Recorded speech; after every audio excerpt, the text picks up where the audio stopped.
ছাত্র সংসদই নেই, কিন্তু সেই ছাত্র সংসদের প্যাডে কিভাবে বিশ্ববিদ্যালয়ের ফার্স্টের নোটিশ, সমাজ মাধ্যমে সেই বিজ্ঞপ্তি ছড়িয়ে পড়াতে প্রশ্ন তুলেছেন বিরোধীরা। আর জানিয়ে বর্ধমান বিশ্ববিদ্যালয় তুঙ্গে বিতর্ক।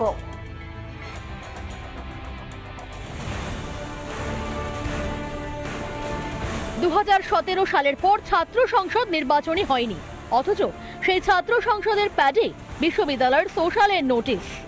এতেই তুমুল বিতর্ক বর্ধমান বিশ্ববিদ্যালয়।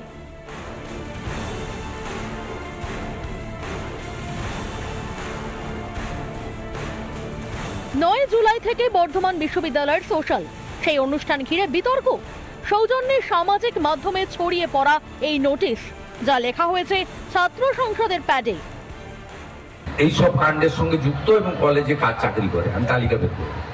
প্রত্যেকটা কলেজের গভর্নিং বডিতে প্রেসিডেন্ট হয়ে ওরা বসে আছে এবং গত 10 বছরের মধ্যে যত নিয়োগ হয়েছে সমস্ত নিয়োগ অবৈধ নিয়োগ। ছাত্র সংসদের নামে দুখানা নোটিফিকেশন বেরিয়েছে। যে মেয়াদ উত্তীর্ণ অবৈধ ছাত্র সংসদ, সেই ছাত্র সংসদ কিভাবে একটা সোশ্যাল অর্গানাইজ করতে পারে। শুধুমাত্র এইটা না, বছরের পর বছর বর্ধমান বিশ্ববিদ্যালয় সোশ্যাল অর্গানাইজ করছে এই মেয়াদ উত্তীর্ণ অবৈধ ছাত্র সংসদ।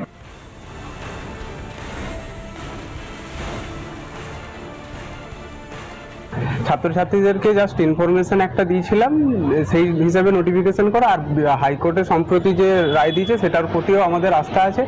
আর প্রথম কথা হচ্ছে, এসএফআই যা যা কথা বলে, এসএফআই ছাত্রছাত্রীদের স্বার্থেও থাকে না, ছাত্রছাত্রীদের নিয়ে তারা লড়াইও করে না। আর আমাদের বিশ্ববিদ্যালয়ে তাদেরকে খুঁজেও পাওয়া যায়। দায়িত্ব নিয়ে বলতে পারি, এই প্রোগ্রাম যেটাই হচ্ছে নিয়ম মেনে হচ্ছে এবং কোনো রকম ফিনান্সিয়াল ব্যাপারের সাথে আমরা জড়িয়ে নেই।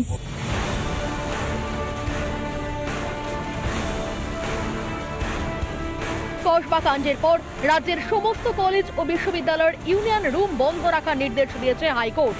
ছাত্র সংসদের ভোট না হওয়া পর্যন্ত বন্ধ থাকবে ইউনিয়ন রুম। সেই ইউনিয়নের প্যাডে অনুষ্ঠানের নোটিশে বর্ধমান বিশ্ববিদ্যালয়ের হাওয়া গরম। রিপাবলিক বাংলা।